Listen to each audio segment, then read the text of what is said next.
Boa tarde, vamos para mais uma meditação da Bíblia, que se encontra no livro de 1 Tessalonicenses, capítulo 4, versículo 13 ao 18. Vamos orar? Querido Deus, obrigado, Senhor, pela Tua palavra. Obrigado porque o Senhor existe. Obrigado porque o Senhor cuida de cada um de nós.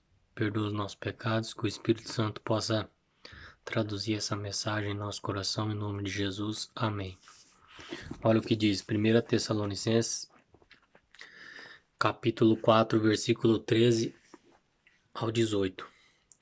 Não queremos, porém, irmãos, que sejais ignorantes com a respeito aos que dormem.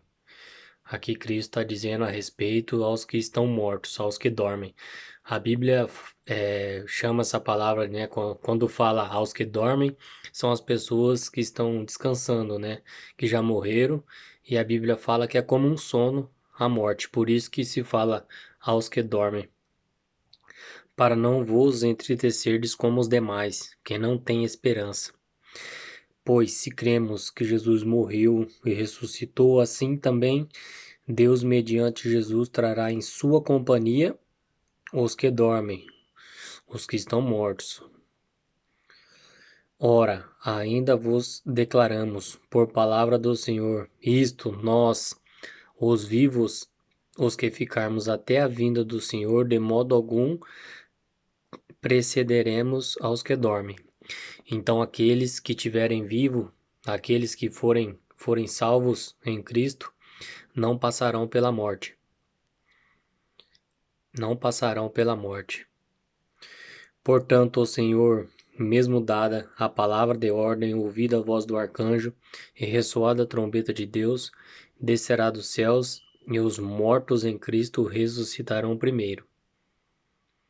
Depois nós, os vivos que ficarmos, seremos arrebatados ou levados juntamente com eles entre as nuvens para o encontro do Senhor nos ares. E assim estaremos para sempre com o Senhor. Consolai-vos, pois, uns aos outros com essas palavras. Então, aqui está falando a respeito da vinda do Senhor, aquelas pessoas que morreram em Cristo. Jesus irá voltar e irá ressuscitar essas pessoas. E aqueles que ficarem vivos até a volta de Jesus, que forem salvos, não passarão pela morte. Vamos dar um exemplo de Elias.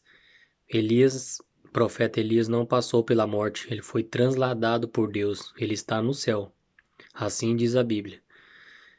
E agora, um outro exemplo aqui, quem morreu e ressuscitou, no caso de Moisés. Moisés morreu, mas Cristo ressuscitou ele. Então aqui tem dois exemplos, né? Moisés passou pela morte e ressuscitou, e Elias, o profeta, ele não passou pela morte, mas ele foi transladado por Deus. Então, tem um versinho aqui que chama bem atenção. Depois nós, os vivos que ficarmos, seremos levados ou arrebatados juntamente com eles entre as nuvens para o encontro do Senhor nos ares. Então, Jesus, ele não desce nessa terra. Na sua segunda vinda, ele não toca o seu pé no chão. Ele fica no ar, nos ares. Então, esse vai ser mais um engano de Satanás, dizendo que Cristo está ali, Cristo está aqui, Cristo está lá no Japão, Cristo está na Alemanha. Isso é mentira. Porque Cristo, quando vier, todos nós veremos Cristo e ele vai estar nos ares. Anjos de Deus vão buscar os mortos em Cristo e os anjos vão buscar nós também, os que ficarem vivos. Que Deus abençoe você, que você possa ter entendido, que Deus possa cuidar de você e ter essa esperança. Consolai-vos uns aos outros com essa palavra. Tenha uma boa tarde.